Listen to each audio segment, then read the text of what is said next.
I don't think Kunk is amazing.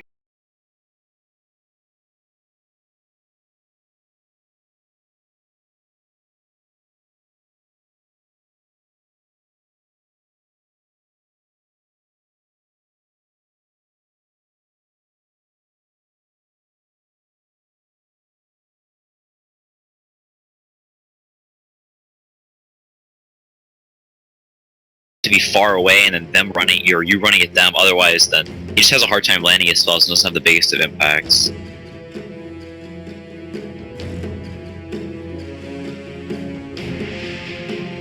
Ten seconds remaining.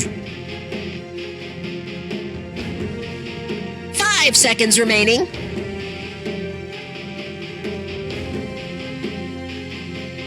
Reserve time.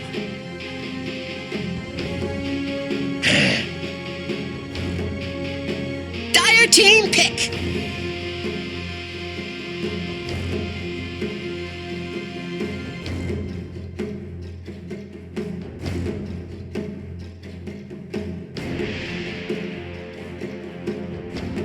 Ten seconds remaining. 5 seconds remaining. Yeah, I think OD off and on. In the recent past, with him getting the damage nerfs and then several of those astral nerf ranges in lane, he's not near as obnoxious as he used to be. There was whenever his W started out at the max range, that was awful, so annoying to deal with. But now, with it being considerably nerfed, OD is not actually that amazing in lane. Starts at either I think high 50s in damage, so you can actually lane verse with most heroes nowadays. But yeah, Viper and Raze are just the most cancer heroes ever to lane verse.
Wait, hang on, you broke up a little bit there. What did you say? Team pick.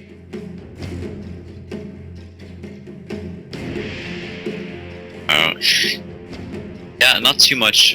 Freedom, one of the teams still picking that hero up quite a bit. They'll actually just first pick it all the time. Remaining. Some other teams experimenting with it here and there, going for more of a mech build sometimes, playing him like a lot of the other typical offliners. But Complexity picked him up the other day. They went for the Vlad's Abaddon, some more of Vlad's and Max passive after the shield, so more of the old classic Logan buff style. Pushing down the lanes like a maniac until you die, trying to TP out and buy as much space as possible. So we'll see which style they go for this game.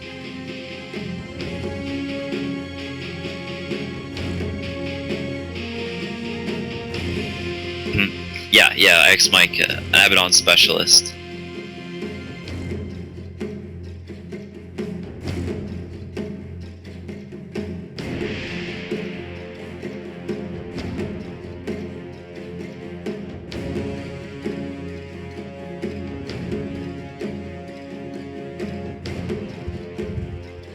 He played it once yesterday. I don't see him play it much in pubs. Spams a lot of Underlord, plays a lot of Monkey King that here, obviously not in Captain's mode. Hasn't played too much Abaddon in pubs, but can play it, not the most complicated of heroes.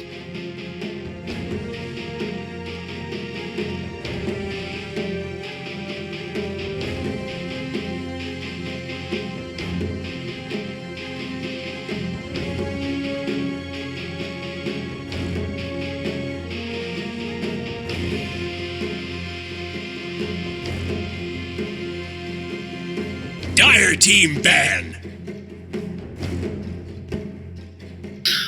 Yeah, I think it's really nice against Juggernaut. Ogre Axe can be a very strong dual lane, and it kind of forces Complexity to bring all 3 of their supports down to this bottom lane potentially, so it could open up space for the rest of the heroes around the map. Axe also very nice for Stargonaut as he just sort of beats himself to death. Doesn't care about the stun that goes through Blade Fury, so doesn't really care about the jug spin TPing out. Overall, just a strong laner here that can go back to jungle and get the blink reliable, even if he they commit 3 heroes down to this bottom lane. The armor really nice versus the Diabolic Edict as well whenever you Berserker's Call. So overall, just a nice pick, and like you said, you really need a vehicle for this Lifestealer, or he's sort of a walking around, do nothing hero, as he is also versus the Abaddon. So it's, having that stun that goes through that the shield can't purge off is absolutely key. Is if they did pick something like a Sand King, the Slaughter, if it wasn't banned out, this Abaddon just always behind shielding off those stuns, and the Lifestealer never really has the time to lock onto anyone and pull them up.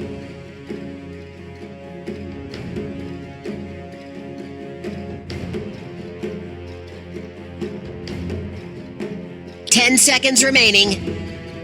Earth Spirit. Dire team pick. Storm Spirit.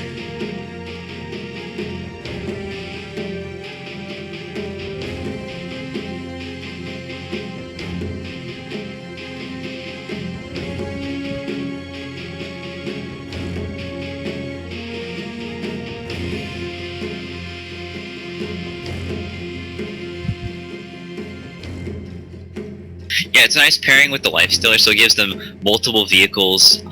Typically, whenever you do have this Lifestealer Axe, or just Lifestealer in general, and you have another vehicle, you want a hero that really likes to take up the space on the map. So Storm, a hero that really likes to push out waves, constantly be farming, and also gives you a late game vehicle for this Lifestealer. So the Axe doesn't always have, isn't super obvious every time you see this Axe and Lifestealer's missing. You know he's inside, so it gives you a few more options. Obviously, only really this Earth Spirit that's versus the Storm. And whenever you think of, good Built Spirit, its Sables take a little bit of time to get out there. He has to roll in, unless he has, early Blink Daggers. So Taro also pretty infamous for his Storm, very good Storm player in his own right. So I think it's a good comfort pick as well. So getting another right-clicking core to benefit from the Bloodlust. And I actually, had witnessed NP yesterday in their matchup against DC. They had the same thing, the Lifestealer Storm Spirit, and it was ridiculous even into the later game how they were able to just insta-kill someone like Weeha's Ember just based on if they get good timings with the Storm Spirit and they get the Orchid, like a jump-in Orchid bomb with the Lifestealer is just nothing to laugh at. So we'll see if it's kind of a weapon that Infamous are going to be able to pull out here. But look at this, just like we saw in the earlier series, in the first game of DC versus Doo-Wop, Misery was able to get in with his Chen and got this ward down, and it became so critical for him. And here, Complexity get it also. So this is very nice for them. Totally watching over the bottom lane. I mean, am I overplaying that ward a bit, Quinn? You can be honest with me. The one that's they put down on the hill by the Dire Tier 1? Yeah. That ward is extremely important. It lets you see, what kind of lanes they're setting up for whenever they're rotating in and out of this lane. So it lets the Complexity supports know, hey, do we need to be doing this bottom lane, or can we rotate to other lanes? Are they setting up for a kill in this SF? Should we be behind him? Just gives the info on where the heroes are running. Those deep wards like that, instead of just your typical lane wards, give you information on where people are headed, which is much more useful than information on where people are. And Cole will take in all that information and be able to apply it accordingly as they deal with a little bit of harassment towards the mid lane here. Cancel already going to get in the back end of the Stinger club. Stinger in full force now, just looking to kind of keep Cancel in check. This is going to hurt quite a bit, but Z-Freak is not going to assist this in the mid lane. It looks like he's going to take his attention towards the bottom lane, and they're going to try to make an early impression on this Axe. We'll have to see how easily this can happen or not. But I mean, Swindle's here, hasn't leveled up a spell yet, but here they're going to make the go. Rolling Boulder with block can help. He has to cut all the way back. This is going to be like a full duration Blade Fury, and it will easily get the job done. Z-Freak will pick up the last hit and the first blood too. Yeah, he's skilled Battle Hunger level 1 on this Axe as well, so he has to come back to this lane, and he has TP down, so doesn't have the luxury of going back to the jungle. He's committed to trying to pressure this tri-lane as much as possible. Them get a 2v1 mid, so get Katara off to a good start, and maybe sacrifice himself a little bit, but try and catch up later with the Storm, maybe making space for him. This Ogre. And they are going to easily zone him all the way back, so he can't even get close enough to try to go for the level 2. Brothers being able to zone him all the way back. Up on the other side of the world here, you have the Monkeys offlane Abaddon, as he just zones back the Lifestealer, just shrugs him right off. Katara's doing Katara things, dropping his null on the ground and last hitting without it. Okay. Cancel, you know, what do you think? As I don't know how much you know about Cancel as a player or not. Is this something, would it phase Cancel at all? Is he shrugging it off a bit? I mean, we know Kotaro, he's been doing this for years. That's the Kotaro now. But, you know, what do you think Cancel's taking it in as? Yeah, I don't know how much Cancel's actually played against Kotaro, so I don't know if he's used to doing this. He's not playing the SF on Kotaro, so not able to do the SF taunt, the so yeah. the most annoying thing in the world. Oh, look at this! He's gonna be able to make his move in, gets the pullback for Cancel. Not able to get the finish, so he goes for the salve. But Kotaro really feeling himself here in the mid lane a bit. And I'm curious to see if Cancel's gonna be able to kind of make sure he keeps his own mentality in check. But Stinger's right on his corner too. They're just pressuring the Shadow Fiend as much as possible. Zephyr gonna step away from the bottom lane now, so it looks like he's looking to help out his mid laner a little bit. Yeah, gets the Electric Vortex to level 3 actually, so really trying to style on Cancel. Yeah, early kills. Here comes some help. Z-Freak looks to step in, but Cancel's trapped inside with the illusions as he's going to get beaten down. Z-Freak trying to go for a return kill, but that's the very fat and takey Ogre. The level 1 spell like that Boulder Smash is not going to be good enough, so good takedown there for Infamous, taking it and evening things up. Yeah, and like we talked about earlier, Kira, running down into this bottom lane, getting the battle hunger early on. Both the supports coming there, and they do get the first blood, but Cancel way behind on CS. Kotaro up to 17. Okay. 3 now, but well, now they're going to be able to get some help. I mean, this is what you would typically see from your Earth Spirit maybe at the start of the game, but he'll wait a little bit and now be able to take it to the Storm Spirit. Until that Storm gets level 6, he's going to have a hard time dodging stuff like that. So they take it right back to him, and this is going to help out Cancel quite a bit.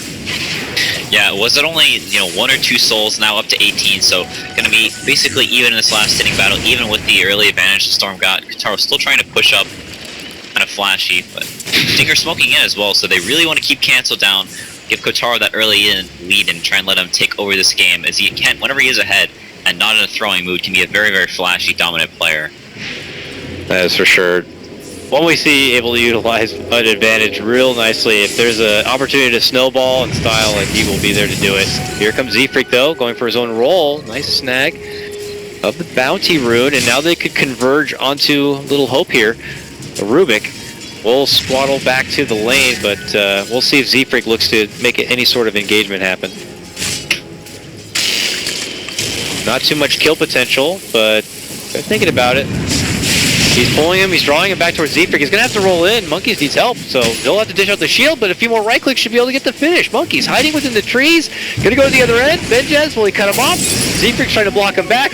Monkeys doesn't know where to go. He'll have to go back the other way, but Z-Freak has pulled all the attention onto him, and now they'll go back to look for Monkeys, and he gets the deny. Nice little play right there. Z-Freak, doing the support thing. Helping him out. Oh, good. Kotaro, what happened? Kotaro, wow, just playing with fire. Almost gets the solo kill on Cancel, but actually going for the super early raindrop on the SF before boots actually saves his life. So Kotaro continuing to try and be fancy, get these solo kills, and just sort of just outskill Cancel, but not really going his way there. Almost goes down, barely dodges the raise. Swindle rotates in, so very, very close mid. There's about 50 HP on Kotaro and about 100 on Cancel. There we go. Level 6 is online with the help coming in from Stinger. They put Cancel into a corner, quite literally, and they're going to be able to break him. He jumps up to above, finishes him off, and walks away. He'll be able to style away from this one now. And we'll have to see if this is now going to be the beginning of some untapped energy here from little Kotaro now that he's gotten to that level 6. He already claims the kill. Yep, dodges the stun, gets the kill, so nice for him, but he is out of mana and the shrine on cooldown, so SF gonna be fine coming back into this lane. We'll see if Stinger continues to rotate this mid lane of pressure, with Melons getting a ward down to spot anybody rotating in as Rubik runs over. Oh, swing and a miss though on that stun. He goes to the lift, pulls it right back into the arms of the Storm, gets a good hit in. Now he's short on mana, and he's eating an edict. Raze is there. He'll be able to turn back and get the finish. He does lose his own life. Rubik's able to hide inside the pit. Just walks right back out, and Cancel.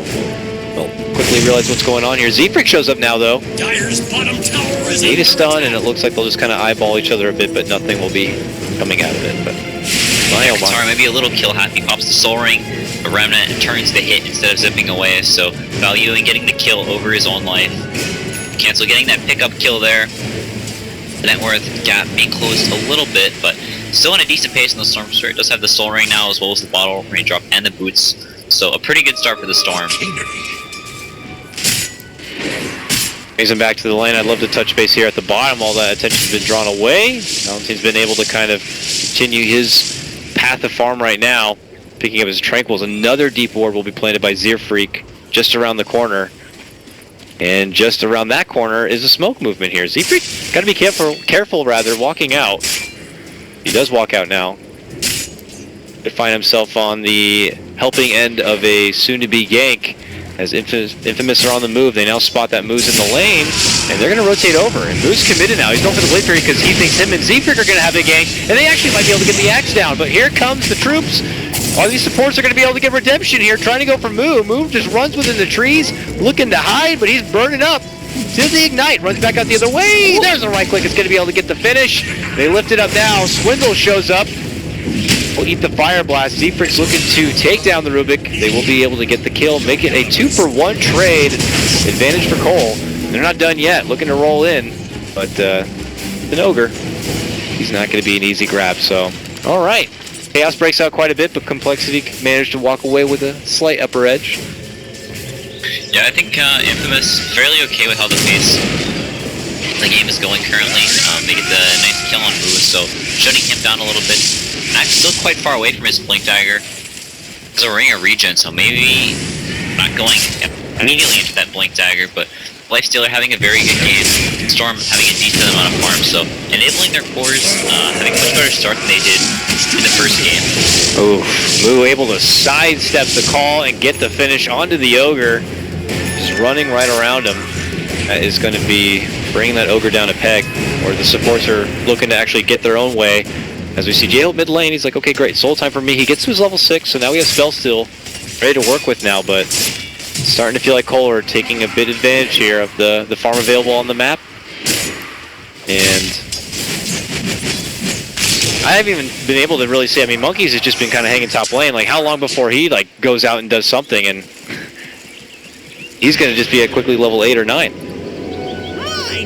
Yeah, the Abaddon extremely hard to punish, especially once he gets like level 4, level 5, the shields just starting to absorb too much damage, and Infamous not with the most high damage supports of Rubik and Ogre. Radiant's top tower is under attack. Chase down Stinger here up this top lane, but it's like he should be okay. Monkey's actually popping ult to purge off the ignite, so gets slow, but only level 1. Under attack. He gets that one hit in. It slows him down a little bit, but not enough for at least Swindle to feel confident throwing out the stun there. So Ogre's going to be able to walk away from this, but Bull continuing to pressure a bit. Then Jazz is walking out the other way here. Won't have to cross paths with him, but it seems like Cancel's been able to kind of make up for lost time a bit and farm his way through this mid lane. Yeah, all in the meanwhile, he does get this mid tower down, up back to the top of the net worth, so I think Infamous is sort of one of the scarier parts in the game for them. They don't have the Blink Dagger on Axe, they are not in fighting shape right now. Just want their cores to have some time and space to farm, but these supports have so much kill potential right now with the smoke as well, so they may try and set up a kill on Benjaz. Yeah. Really have to be worried, and Infamous to try and dodge these ganks. It's extremely crucial for their cores to get online this game. We're not able to follow up quite yet with a movement there onto the next, but now a rotation's coming in from Infamous here. You know, they're not ready to fight, but they are here just in case a fight is to break out, because Cole might look to make one happen. But I guess as I say that, Swindle's already departed to elsewhere, and they'll be satisfied with that as it stands. Moo's going to be able to put more pressure here on the bottom tier 1, but I mean, they're just kind of satisfied here. Keeping Axe in check. He's got over $1,000 till he's able to kind of put in the Blink Dagger. So Cole are able to kind of just dictate what they want to do. Yeah, it's a little bit hard for Complexity supports to gank any of these lanes. Not really much kill potential on this Lifestealer in the Storm. Just mostly playing around in the jungle. They do have this ward in the dire jungle, Complexity, so they see where the Storm is. They know where he's jungling, but it's hard to get in there. Z-Freak positioned down bottom behind Moo, so trying to secure this bottom tower is not the greatest at contesting these two heroes. They are chipping it down, but don't want to give it up for free, Infamous. Yeah, they rotate in. Good zoning stun there from Z-Freak. Will not allow them to pursue. But they've already gotten that tower so low. It does look like it's low enough for a deny, though. So they will be taken away from that money. Knowles was considering rotating over nearby. Will opt to drop the ward. Was kind of within sight. No, not quite in sight of that other ward. So they'll be able to get away with that one. But whatever the case may be, for now Storm is out from the jungle front as he's building into his Bloodstone here. I mean, is that kind of just still the go-to build-up for your Storm as opposed to just building into an Orchid first and foremost?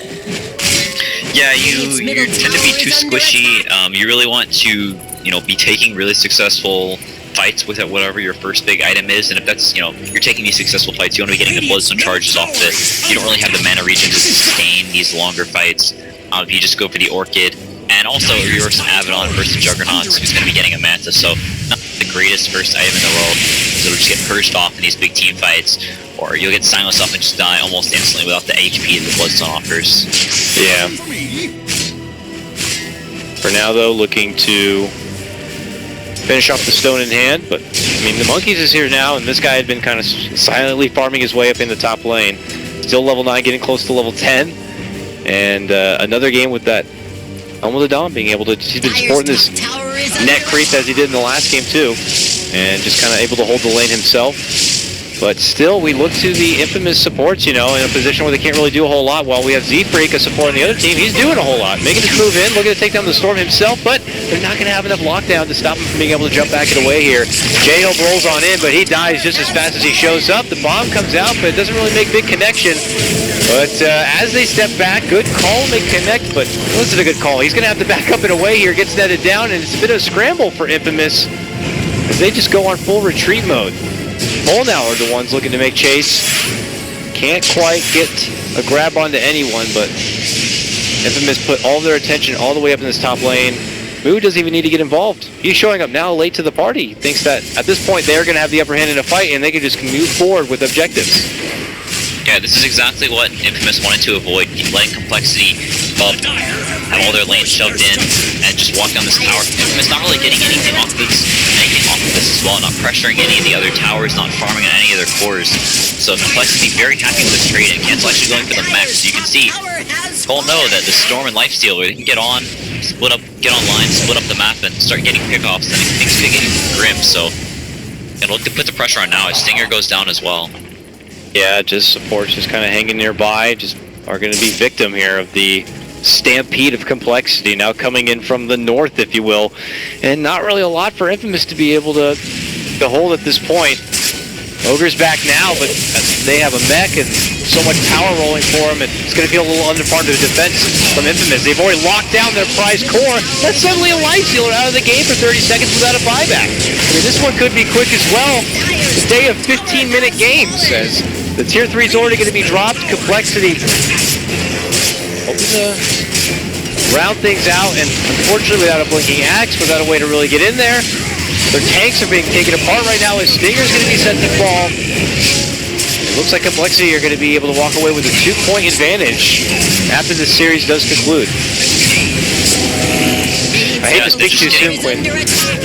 Yeah, they got a little too aggressive trying to take the fight before the axe got the blink dagger, losing a couple of kills here and there, and Complexity supports getting this mech, having the HOD and the Juggernaut coming up here with the max healing ward. It's just really, really good timing for Complexity. Infamous not quite getting the farm they needed, not able to start getting up to that point where they can split them out, find pickoffs. Storm, Lifestealer, and Axe, and Ogre and Rubik not really known for being the greatest supports of playing from behind. Ogre, a hero that really needs his cores to be snowballing to succeed in the game. Whenever your supports aren't really snowballing, they're just sort of biding their time, trying to get to a couple of items before they can fight. It's not really where Ogre thrives, as he sort of wins you one lane, but not really great at getting you ahead. Takes the cores to do that, and it did win mid for the Storm, but over time the SF just catches right back up, gets the mech. Now has the Dragon Lance as well, and his usefulness is basically just run out as the Storm and Lifestealer not having the impact that you want them to whenever they have this Bloodlust buffing them up. So what led to that kind of a thing? Was it Infamous just like missing their own timing to be able to utilize the laning advantage they made for themselves, or just like is it just did they fall victim to just missed timing because of the trap they put in? Because I know the Storm was kind of ready to start, you know, playing ball, if you will, but he still needed more time, and it looked like he never even had the chance to get there. Is Cole just coming online too fast? Is that what it is? Yeah, it's a little bit of a draft thing. I think Infamous values this Ogre maybe a little higher than most teams do. The Axe getting his Blink Dagger just a little bit too late, dying a couple too many times in this offlane, not going to jungle at any point, so plus just getting their items online so early. So a couple of deaths here and there, maybe some landing choices, not really getting any kills in these rotations. Other than this SF, but we said here they can come back very easily. Jump in, bomb, they're trying to get the finish on for Z-Freak, the mech will help keep him alive, and he dishes out the Magnetizes. Cole will spread their wings and just dish out everything they can to close this one out. As Infamous try to give it one final hurrah, it is not going to lead to success. A jump-in bomb is quickly defused by Complexity here, and they take the series 2-0 and get 2 points. Just like that, man. It was a fast day of Dota. Holy my god. I think we finished 4 games in 2 hours.